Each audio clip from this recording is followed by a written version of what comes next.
Hi, I am not sure who is left, if any, of my subscriber base. Um, and I'm not sure if this is going to be my last video or not on this channel, but I figured I'd at least share my tournament report, because I did very well at my locals. I went 4-0 with my own private brew, so I thought I'd share it just for fun. And anyone who's interested, feel free to take any pointers that you want.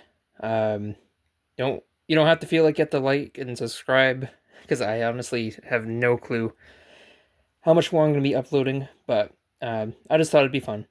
So this was a variant of Kashtira Morganite Stun that I felt was very formatted for this particular uh, day and age, where Imperm is not really seeing a whole lot of play, so that actually helps the stun portion a lot.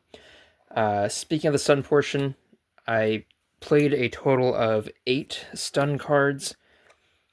We got the double Kristya, the 3 ruler, the 3 fiend, and the goal here is Morganite. Most people know the Morganite stun package. My problem with Morganite is that it bricks a lot, and there are just some hands are just like unplayable. And if they can break through your board, it's hard to recover. So, to accommodate that, we played the Kashtira engine, and the Kashtira engine, it's pretty small. It's not a full-on cash uh, engine, but it's enough to just get you through and grind. You got the 3 Unicorn, the 3 Fenrir, the 1 Riseheart to search off of the Fenrir. Then, just to get into your Kashtira cards, you have the triple Wraitsoth, Theosis, and Birth. Just all, just the essential things to get you there. Of course, Fenrir is good into Yummy anyway, and Unicorn's good for that extra deck removal. And they're just very good for grindy cards. Sometimes they can also be tributed for the stun portion if you don't have the Morganite stuff. Then we have the Morganite stuff, which is I play the 2 Morgana, 1 Burial. I only owned 1 Burial. I've got the second one now, but the this one actually ended up being fine. Like, I don't think you necessarily need to have more than one, but that's up to you. The one of Time-Tearing, because it's searchable and it's not necessarily like crucial. The actual crucial one is the Guilt-Gripping, because that's the one that allows you to just drop one of the Fiends or Kristya without much problem, because you don't have the tribute. And then the Succumbing-Song to search the Guilt-Gripping. And yeah, that's that. And then, just in case because you don't always go first, I do have 2 Spellcard Soul Exchange, which does come up quite a bit. The third one is in the side for if I know for a fact I'm going second. We got the pots, got the Prosperity, triple Extrav.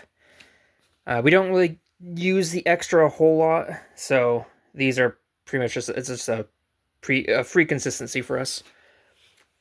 Then we have the 1 Lance and 3 Judgment.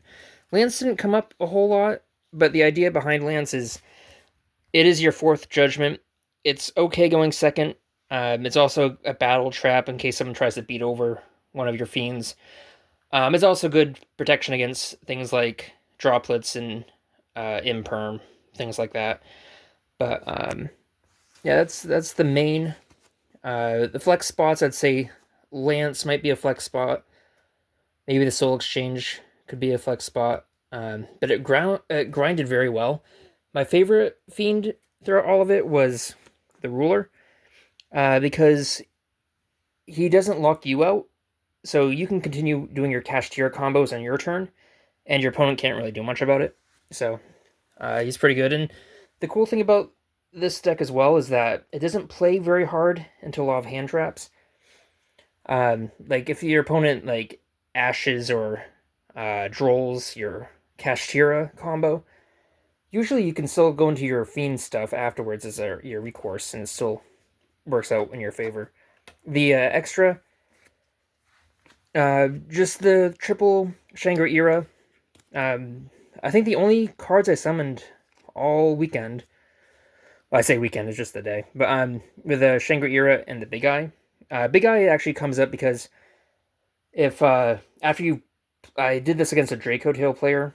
After fighting through their board, I ended on a Big Eye. I took their Arthur and I traded them both for the stun card, and that was the game from there. Then just typical rank 7 stuff.